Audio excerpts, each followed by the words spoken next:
Bonjour à tous et bienvenue dans la seconde partie de notre tutoriel concernant la réalisation d'un salon avec Blender. Dans la première partie, nous avons modélisé notre salle et nous lui avons ajouté des matériaux. Dans la seconde partie, nous allons modéliser ces différents meubles et on va commencer tout de suite avec le premier meuble, le canapé. Alors notre canapé se fera en trois parties. On va d'abord modéliser les accoudoirs, puis la partie centrale où l'on s'assied et enfin le coussin du dessus. Donc on commence tout de suite par l'accoudoir. Donc pour cela, nous allons dans un troisième calque, on retourne en vue solide, on se place en vue de face et on ajoute à notre scène un nouveau plan. En mode Edit, on supprime ce plan et notre objectif, ça va être donc de décalquer notre accoudoir vue de face. Donc on commence par placer un point ici, on l'étend avec la touche E comme ceci. Et on essaye de dessiner notre accoudoir. Voilà, quelque chose à peu près comme ça. Une forme légèrement arrondie, comme ceci. Et on relie les points finaux. Voilà, on sélectionne tous nos points, on appuie sur F. On se place en vue du dessus. Et on étend le tout. Donc on appuie sur la touche E, on étend le tout, comme ceci. Et voilà, nous avons notre accoudoir. Donc on appuie sur Smooth pour lisser les faces. On ajoute le modificateur Subdivision Surface et on le met à 3. Voilà, on retourne en mode Edit. Et là, on sélectionne uniquement les lignes extérieures. On se place derrière notre accoudoir, on appuie sur E, donc on étend les faces, on les réduit, on appuie sur E à nouveau, on les tire légèrement vers l'extérieur, on appuie sur E une dernière fois et on agrandit le tout. Et voilà, nous avons modélisé notre accoudoir. À présent, il nous faut modéliser la partie centrale du canapé. C'est exactement le même principe que pour l'accoudoir. Donc on ajoute un nouveau plan.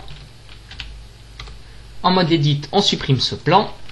Et on dessine donc la partie centrale du canapé. Donc on fait une forme à peu près rectangulaire vers le bord extérieur, comme ceci. Voilà. On fait un léger arrondi, comme ceci. Voilà.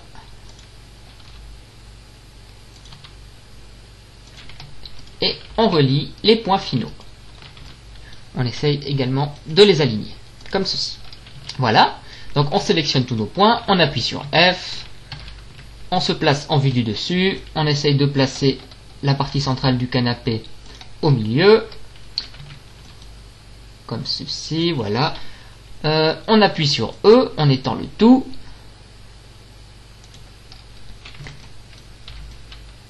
On appuie sur Smooth. On ajoute le modificateur Subdivision Surface qu'on met à 3. On retourne en mode Edit. On sélectionne uniquement les lignes extérieures. On se place derrière. On appuie sur E. On rétrécit le tout. On appuie sur E à nouveau. On étend. On appuie sur E et on ragrandit.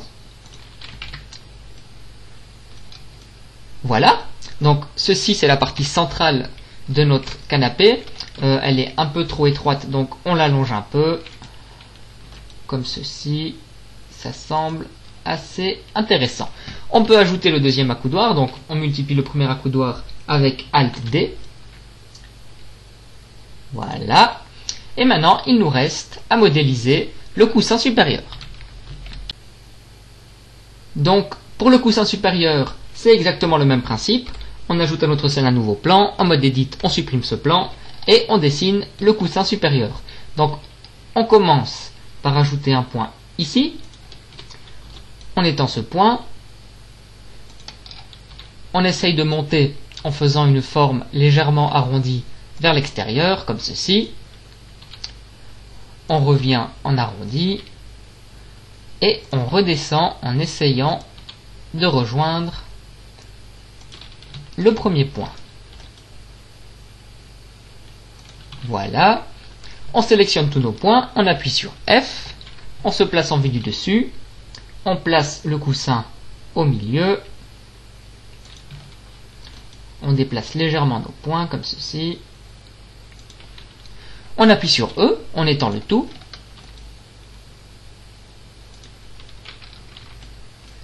on sort du mode Edit, on appuie sur Smooth, on ajoute Subdivision Surface, on le met à 3, et on retourne en mode Edit en sélectionnant uniquement les lignes extérieures. On se place derrière, on appuie sur E, on rétrécit le tout, on appuie sur E à nouveau, on étend vers l'extérieur, on appuie sur une dernière fois et on réagrandit le tout. Voilà. Là on peut se placer en vue du dessus et agrandir notre coussin de manière à ce qu'il rentre parfaitement dans le canapé. Comme ceci, on le descend légèrement. Voilà. Et donc, nous avons terminé la modélisation de notre canapé.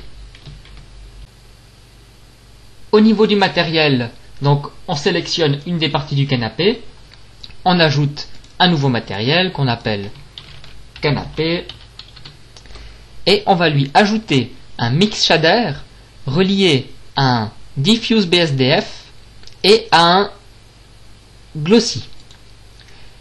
Le facteur sera 0.1, ainsi nous aurons 10% de glossy et 90% de diffuse BSDF. La couleur du diffuse sera 0.5, 0.4 et 0.4.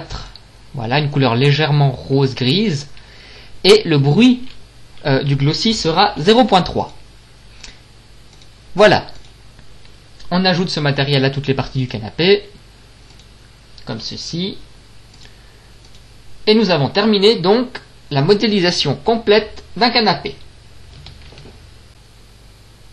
Si nous voulons créer le canapé à deux places que nous voyons sur cette image, ça n'est pas très compliqué.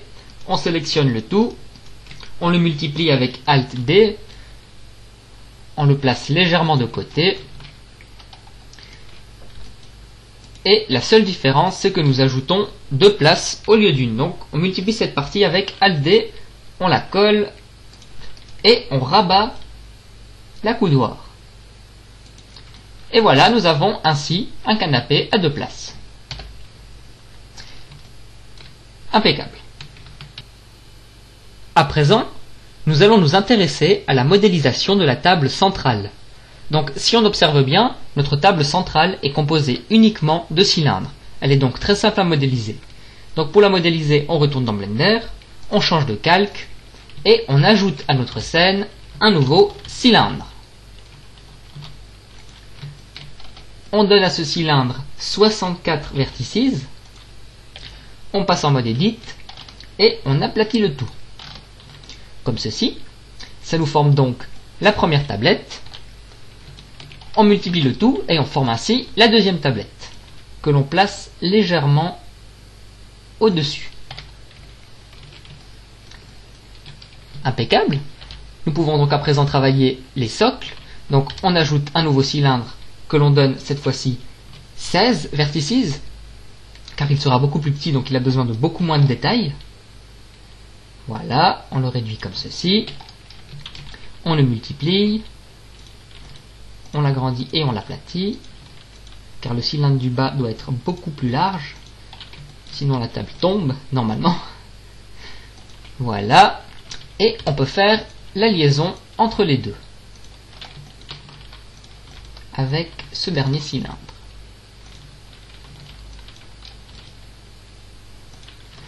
Voilà, on peut donc travailler à présent le deuxième socle. Donc pour cela, on sélectionne la deuxième tablette, on appuie sur Shift S, on clique sur Cursor to Selected et on ajoute un nouveau cylindre exactement au milieu de la tablette. Voilà, on multiplie le tout, comme ceci, et on ajoute un dernier cylindre pour faire la liaison entre les deux.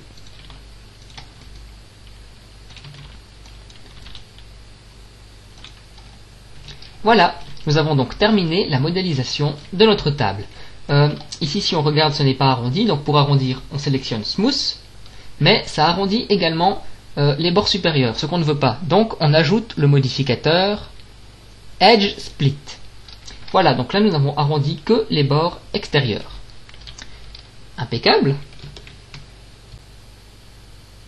Notre table sera composée de deux matériaux, un matériel pour la table en verre et un matériel pour les supports en métal. Donc on va dans le panneau matériel, on ajoute un nouveau matériel, on appelle ce matériel glace, donc glace pour verre, et on ajoute le shader glace. L'indice de réfraction, on peut le laisser à 1.45, on va juste ajouter un léger bruit dans la table en verre, 0.01. Voilà, on peut à présent travailler le matériel de métal, donc on ajoute un nouveau matériel, on appelle ce matériel métal, et ce matériel sera composé d'un mix shader relié à un diffuse BSDF, de couleur très très sombre, quelque chose comme ceci, voilà, et relié à un glossy. Le glossy n'aura aucun bruit. Le facteur du mix shader sera 0.1. Voilà, il nous faut encore sélectionner les faces auxquelles appliquer la texture métal. Donc, on sélectionne ces points-là, en faisant attention de ne pas sélectionner les points de la table. Ceci et ceci. Voilà. Et on appuie sur Assign. On met juste une couleur assez sombre de manière à pouvoir reconnaître les changements. Impeccable, nous avons donc terminé notre table basse. On peut encore ajouter le tapis à notre table. Donc pour cela, on place notre table légèrement au-dessus de l'axe principal. On appuie sur Shift S et on sélectionne Cursor to Center. Voilà, on ajoute à notre scène un nouveau plan. On passe en mode Edit et on étend ce plan de manière à former le tapis. On se place en vue de face, on appuie sur E et on tire légèrement le tout vers le haut. Comme ceci. On peut à présent placer notre table sur le tapis. Voilà, on peut donc ajouter un matériel à notre tapis. Donc, New Matériel, on appelle ce matériel Carpet. Et ce matériel sera simplement constitué d'un diffuse BSDF avec la texture de tapis qu'on a téléchargée précédemment. Donc on ouvre la texture de tapis. Il s'agit de celle-ci. On passe dans la vue texture, on ouvre le UV Image Editor, on va en mode Edit, on sélectionne tous nos points et on sélectionne Project from View Bounds. Et on agrandit légèrement le tout, comme ceci. Si on regarde, on a ici quelques petits soucis avec le tapis. Donc ce qu'on peut faire, c'est sélectionner ces faces, appuyer sur Project from View comme ceci, voilà, et on les place dans un endroit qui nous convient. Donc si on regarde ici, il y a déjà plus de détails et c'est moins moche à regarder. On fait la même chose de l'autre côté. Donc on sélectionne ces faces, voilà, et on appuie également sur Project from View et on place également vers un endroit qui nous convient.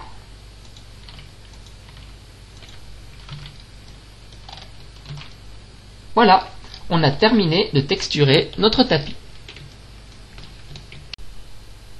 À présent, nous allons nous intéresser à la modélisation de nos meubles. Donc pour modéliser nos meubles, on va déjà commencer par modéliser le premier casier. Donc on retourne dans Blender, on change de calque et on ajoute à notre scène un nouveau plan. En mode Edit, on fait tourner ce plan de 90 degrés.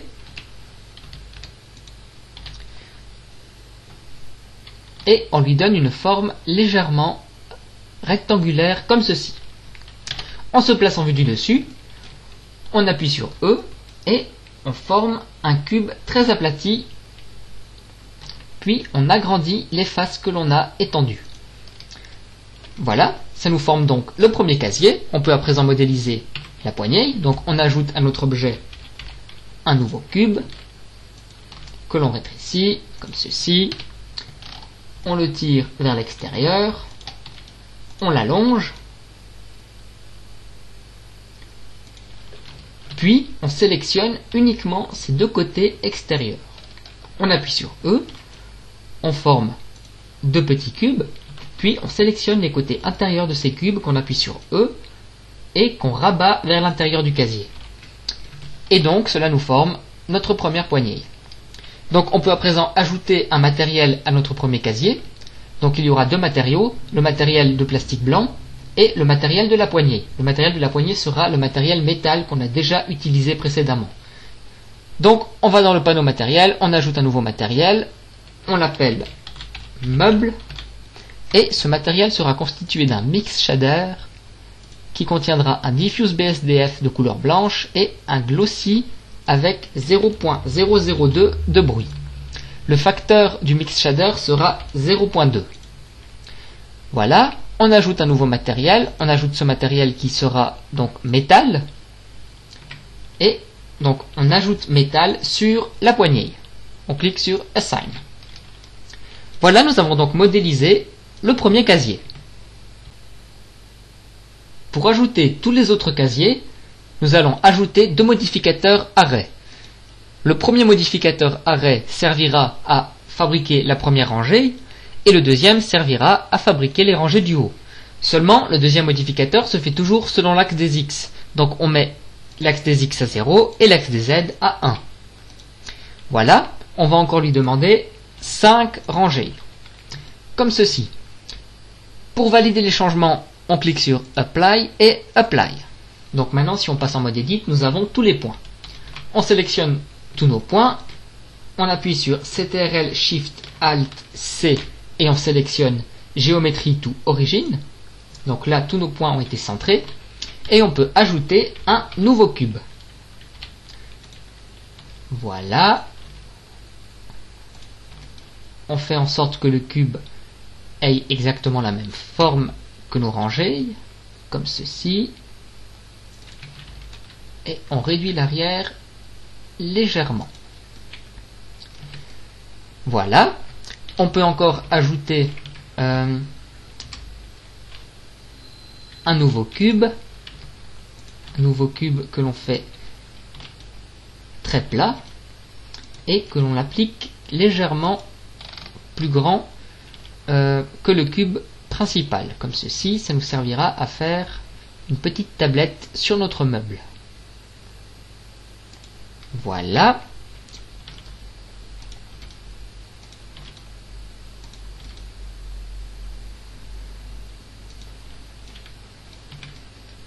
Comme ceci. Nous avons donc terminé la modélisation de notre meuble. À présent, nous pouvons commencer à positionner les différents éléments.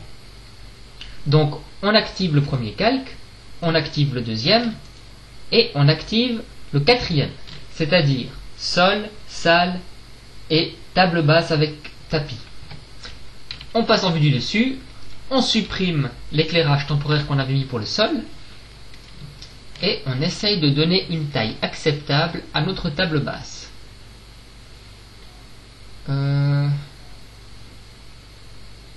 Comme ceci.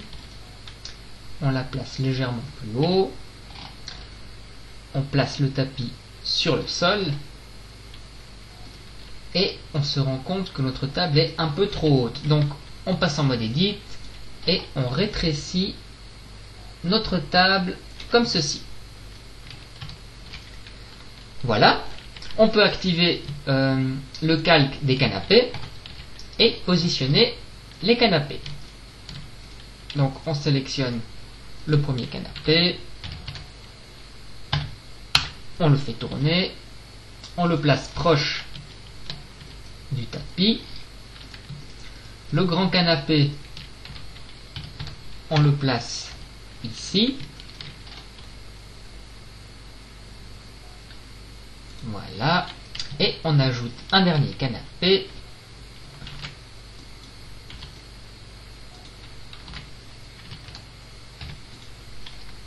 Comme ceci.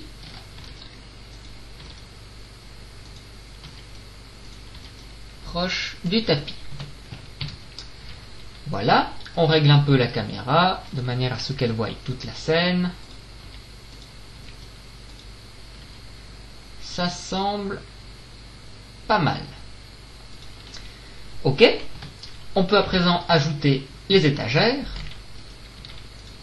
Donc si on regarde notre image, il y a une étagère ici et une étagère ici. Donc il nous en faut 3. Donc on place la première. On fait attention à ce que le sommet de l'étagère soit plus bas que la petite variation qu'on avait ajoutée précédemment. Donc comme ceci, ça semble pas mal. Voilà.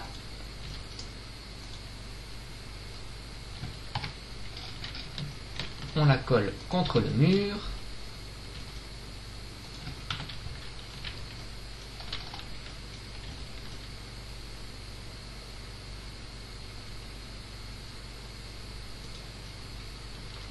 Impeccable. On la multiplie avec Alt D et on la place également à la même position, cette fois-ci à droite.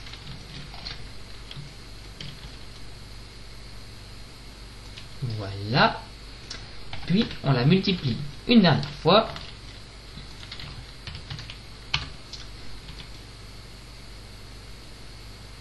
Cette fois-ci, on l'allonge légèrement. Quelque chose comme ceci devrait suffire.